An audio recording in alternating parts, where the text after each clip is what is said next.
ఓం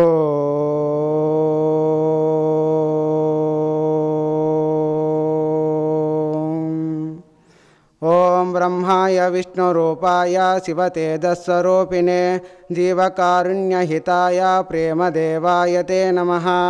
ఓం పాపపంకనివారణాయ సత్యధర్మపరిపాలినే అహింసాధర్మవక్త్రాయ ప్రేమదేవాయ తే నమః. ఓం కలికల్మషనాశాయ కాషాయ అంబరధారిణే శిష్యసన్మార్గవటవే ప్రేమదేవాయ తే నమః. తపోవనము ఆశ్రమము సంస్థాపకులు సనాతన ధర్మ సమాజము వ్యవస్థాపకులు బ్రహ్మచారి మహర్షి సద్గురు శ్రీ శ్రీ శ్రీ ప్రేమానంద స్వాముల వారి గురుపాద పద్మములకు సాష్టాంగ నమస్కారములు. ఇచ్చట ఉన్న స్వాములకు భక్తులకు నమస్కారములు. సంవత్సరం పాటు చేసిన ఫలితము ఈ శివరాత్రి నాడు ఎవరైతే ఉపవాసముండి రోజంతా ఉపవాసముండి జాగరణ చేస్తూ ఆ శివభక్తి భక్తి పాటల్లో తేలుతూ ఆ భక్తి పారవశ్యమై ఉండి భక్తి శ్రద్ధలతో త్రికరణ శుద్ధితో ఎవరైతే ఆ శివుణ్ణి అభిషేకిస్తూ అర్చిస్తూ పూజిస్తూ ఉంటారో వారికి ఈ శివరాత్రి రోజు సంవత్సరం అంతా జరిగే ఫలితము ఈ శివరాత్రి రోజు జరుగుతుంది అని బ్రహ్మదేవుడుకు శ్రీ పరమేశ్వరులు తెలియజేశారు, పురాణములో తెలియజేసినారు. శివరాత్ర మహోరాత్రం నిరాహారో జితేంద్రియ. శివరాత్ర మహోరాత్ర నిరాహారో జితేంద్రియ అర్చయేద్వ యథాన్యాయం తథా తత్ఫలం భవేత్. యత్ఫలం మమ పూజాయాం వర్షమేకం నిరంతరం తత్ఫలం లభతే సత్యం శివరాత్రి మదర్చనాత్. ఎవరైతే ఈ శివరాత్రి రోజు నన్ను త్రికరణ శుద్ధితో భజిస్తూ పూజిస్తూ నన్ను అభిషేకిస్తూ ఎవరైతే ఉంటారో వారికి సంవత్సరం పాటు కలిగే ఫలితము ఈ శివరాత్రి రోజే కలుగుతుంది. అభిషేకాద్ ఆత్మశుద్ధి గంధిత్ పుణ్యమవాప్యతే. అభిషేకాద్ ఆత్మశుద్ధి గంధిత్ పుణ్యం అవాప్యతే. ఆయు తృప్తిచ్చ నైవేద్య ధూపదీపాద్ అర్థప్రాప్తి. ఎవరైతే ఆ భగవంతునికి అభిషేకం చేయడం వలన ఆత్మశుద్ధి కలిగి అభిషేకాద ఆత్మశుద్ధి ఎవరైతే ఆ భగవంతునికి ఆ కుంకుమ గంధాన్ని పెడతారో వాళ్ళకి గంధిత్ పుణ్యం అవాప్యతే అంటే ఆ సుకృతాన్ని కలిగిస్తాడు ఆ పరమేశ్వరుడు. ఆయు తృప్తిచ్చ నైవేద్య మన ఆయుష్ దీర్ఘాయుష్గా ఉండాలంటే ఆ భగవంతునికి మనము నైవేద్యాన్ని నివేదించాలి. ధూపదీపాద్ అర్థప్రాప్తి.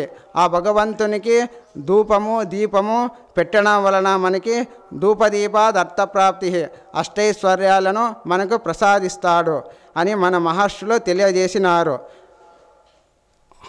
దీనికి ఒక కథని నిదర్శనంగా చెప్పినారు మహర్షులు.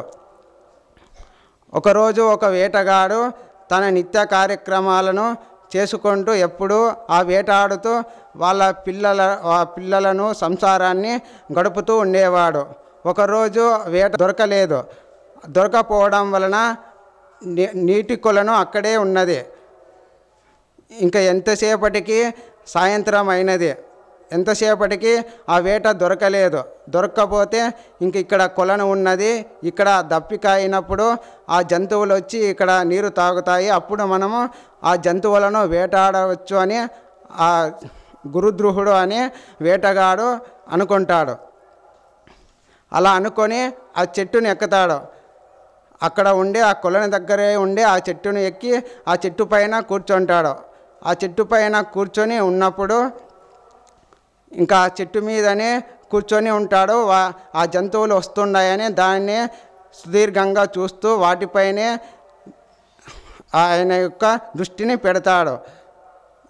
ఒక జింక వస్తుంది. మొదటగా ఒక జింక వచ్చి నీరు తాగుతూ ఉంటుంది. ఇంకా ఆ రోజు శివరాత్రి కాబట్టి జాగరణ చేయాలి. ఆయనకు అదే జాగరణ అయిపోయినది.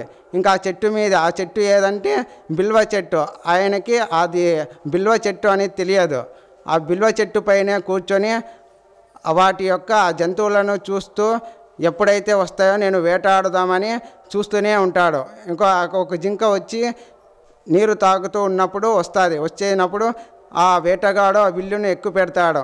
కానీ ఆ జింక అప్పుడు నన్ను చంపవద్దు అని మనం ఏ విధంగా మనుషులు మాట్లాడుతామో అదే విధంగానే ఆ మనుషులు మాట్లాడే మాటల్లోనే చెప్తాది, నన్ను చంపవద్దు, నాకు పిల్లలు ఉన్నారు, వాళ్ళని చూసి వస్తాను, అప్పుడు నన్ను నువ్వు భుజించుము, నన్ను వేటాడుము అని, నన్ను చంపుము అని తెలియజేస్తుంది ఆ జింక.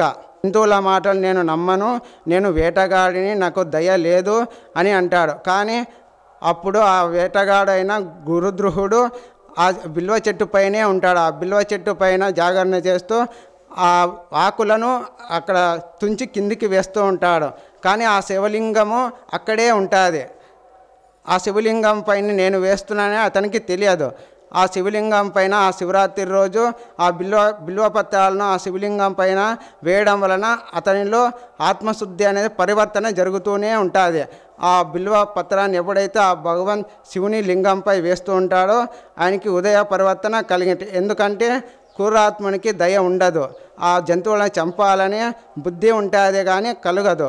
ఎప్పుడైతే ఆ పరమేశ్వరుణ్ణి ఆ లింగం పైన తనకు తెలియకుండానే ఆ బిల్వపత్రాలు వేయడం వలన ఆయన ఉదయ పరివర్తన చెందినది.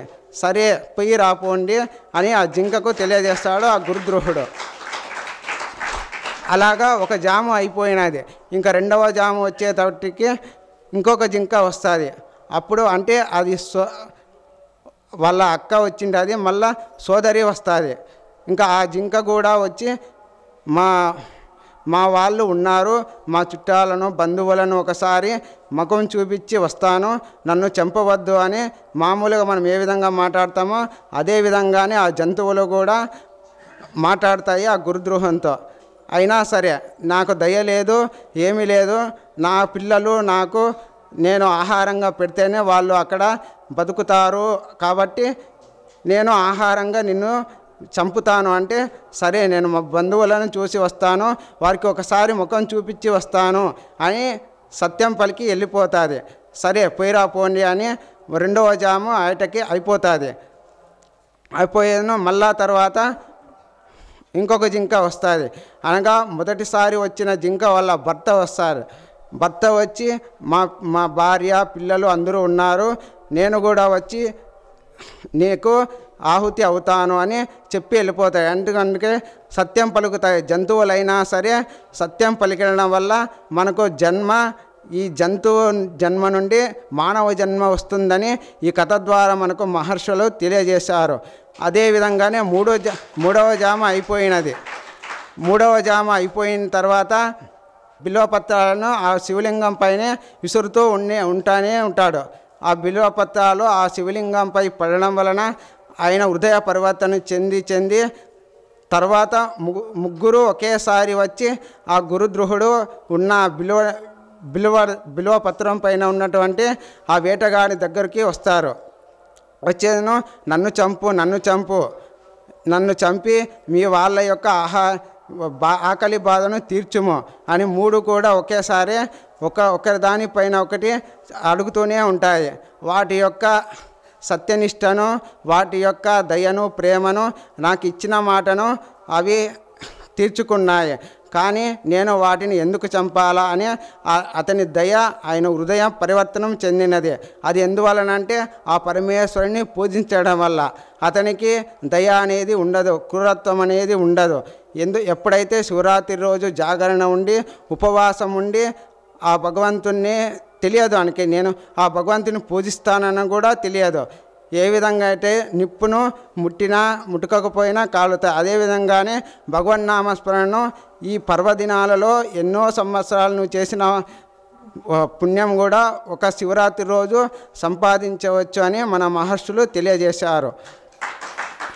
కాబట్టి ఈ ఉపన్యాసం ఇచ్చినటువంటి గురుదేవులకు సాష్టాంగ నమస్కారములు.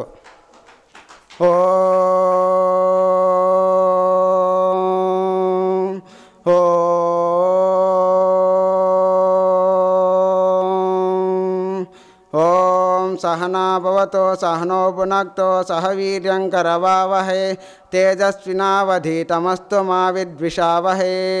ओम शांति शांति शांति।